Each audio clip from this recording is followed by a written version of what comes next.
ზუსტად ამ წუთებში იკრიბებიან აქ სტუდენტები, მათი პროფესორები, ლექტორები, აქ მყოფი საზოგადოება არის განსაკუთრებით გაბრაზებული მინისტრის მოადგილის განცხადებების გამო, რომელმაც თქვა, რომ მას არ აქვს ცალსახა პასუხები და მხოლოდ ტექნიკურ დეტალებში შეუძლია ჩართვა. ეს ადამიანები ამბობენ, რომ არ უნდა იმართებოდეს ბუტაფორიული ხასიათის შეხვედრები, განსაკუთრებით მას შემდეგ, როდესაც ქართული ოცნების სამინისტრომ ყოველგვარი კონსულტაციების გარეშე მიიღო გადაწყვეტილება.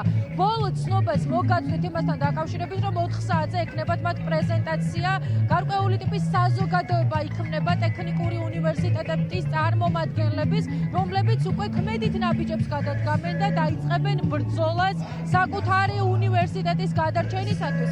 აქ როგორც გითხარით, არიან პროფესორებიც და სტუდენტებიც. მოდი ქალბატონ მზიასთან საუბრით დავიწყოთ. ქალბატონ მზია, გამარჯობა. როგორც პროფესორმა და ლექტორმა გვითხარით, თქვენთვის გქონდა თუ არა რაიმე ხასიათი, რაიმე აზრი იმ შეხვედრას, რომელიც გქონდეთ განათლების მინისტრის მოადგილესთან და რას აპირებთ, მათ შორის 4 საათზე ვიცი, რომ უნდა დააფუძნოთ გაერთიანება. დიახ, იცით რა, არ ქონდა აზრი, ეხლა იკვეთება, რომ აზრი არ ქონდა ამას, იმიტომ რომ ჩვენი წარმომადგენლები, როცა მინისტრის მოადგილეს შეხვდნენ, გამოვიდნენ რაღაცა უფრო დადებითი განწყობით. მაგრამ ქუჩინდელმა უნივერსიტეტის მასწავლებლების, პროფესორ-მასწავლებლების შეხვედრა მათ ჩვენა, რომ ეს არ არის ესე. უნდა ვიბრძოლოთ ბოლომდე. არ შეიძლება საქართველოს ტექნიკური უნივერსიტეტის გაუქმება. არ შეიძლება. ეს არ არის შეერთება, ეს არის გაუქმება და ეს არ შეიძლება. არ უნდა დაუშვათ ეს. ძალიან დიდი მადლობა. ჩვენ შეგვიძლია ახლა ვნახოთ ის ბანერები, რომლითაც აქ მყოფი ადამიანები არიან წარმოდგენილები, ესენი არიან სტუდენტები. მოდი ვაჩვენოთ ბანერები, იმიტომ რომ აქ არის დატანილი ყველა ის წარწერა, რომლითაც ეს ადამიანები, განსაკუთრებით სტუდენტები, ცდილობენ, რომ საკუთარი პოზიცია გააცნონ საზოგადოებას იმასთან დაკავშირებით, რომ ახლა ყველაზე მნიშვნელოვანია მათი პროტესტი, მათი ბრძოლა და ხმაური სწორედ იმისთვის, რათა თბილისის სახელმწიფო და ტექნიკური უნივერსიტეტები არ გაერთიანდეს. კიდევ ერთხელ გავიმეორებ მათ პოზიციას, ფიქრობენ, რომ ეს არ არის შერწყმა, ეს არის ლიკვიდაცია ორივე უნივერსიტეტის, რადგან არჯერად მათ შორის მინისტრის მოადგილის არგუმენტების იმასთან დაკავშირებით, რომ ეს არ გამოიწვევს პროფესორებისა და მათ შორის სტუდენტების კვოტების შემცირებას. მოდი სტუდენტების პოზიციაც მოვისმინოთ.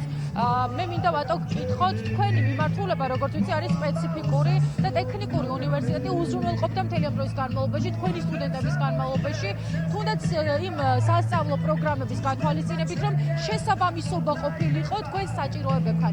თბილისის სახელმწიფო უნივერსიტეტი, რომელიც არის უფრო მეტად ჰუმანიტარული, ანალოგიურ ცოდნას მოგცემთ თუ არა ამ მიმართულებით, როგორ ფიქრობთ? ის ფაქტი, რომ საქართველოს სახელმწიფო, თბილისის სახელმწიფო უნივერსიტეტი მომცემს იმ განათლებას, რასაც მადლობს საქართველოს ტექნიკური უნივერსიტეტი, არის აბსურდი, იმიტომ რომ ჩემი ფაკულტეტი, სატრანსპორტო სისტემის და მექანიკის ინჟინერიის ფაკულტეტი არის სუფთა საინჟინრო მიმართულებით გამართული ფაკულტეტი, რომელსაც აქვს სუფთა საინჟინრო სპეციალობები, მაგალითად მექანიკის ინჟინერია, მაგალითად ლოგისტიკა, სამეწარმეო ბიზნესი. ეს ის სპეციალობებია, რომელიც არ ისწავლება არსად გარდა ტექნიკური უნივერსიტეტისა და იმ გადაწყვეტილების მიხედვით, რომელიც ახლა რეალობად იქცა სამწუხაროდ, უნდა გაუქმდეს STU და დაირქვას TSU, არის აბსურდი. იმიტომ რომ ტექნიკური დარგი ისწავლება მარტო ამ უნივერსიტეტში.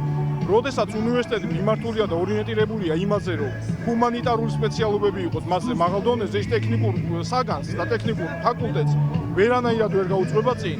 ამიტომ საქართველოს ტექნიკური უნივერსიტეტი უნდა დარჩეს, იმიტომ რომ თუ თქვენ გვაქვს იმაზე პრეტენზია, რომ სახელმწიფოში უნდა გვყავდეს წამყვანი ფაკულტეტის საინჟინრო მიმართულებით, ასეთი უნივერსიტეტი როცა გაქვს, არ უნდა გაუქმო და ამით შეურაცხყოფა უნდა მიაყენო ამას 4 წლიან არც ისტორიას, არც მის ღირსებას და არც სახელს. ბატონო, ძალიან დიდი მადლობა. ასეთი არის სტუდენტებისა და მათი პროფესორების პოზიცია. მე კიდევ ერთხელ დასასრულს მინდა გაჩვენოთ ის ბანერები, რომლითაც აქ არიან მოსულები სტუდენტები, ახალგაზრდები, რომლებსაც ართმევენ უნივერსიტეტს, უნგრევენ ამ უნივერსიტეტის 104 წლიანი ისტორიას და შესაბამისად ყველას მთავარი სათქმელი არის ის, რომ არ უნდა გაუქმდეს ტექნიკური უნივერსიტეტი და არ უნდა იქცეს თბილისის სახელმწიფო უნივერსიტეტის ფილიალად, რაც საბოლოო ჯამში არა მხოლოდ ამ ისტორიული უნივერსიტეტის, არამედ მათ შორის თბილისის სახელმწიფო უნივერსიტეტის ლიკვიდაციასაც გამოიწვევს. მოდი გაჩვენებთ კიდევ ერთხელ ბანერებს და ამ ეტაპზე დაგემშვიდობებით. ბანერები ვაჩვენოთ.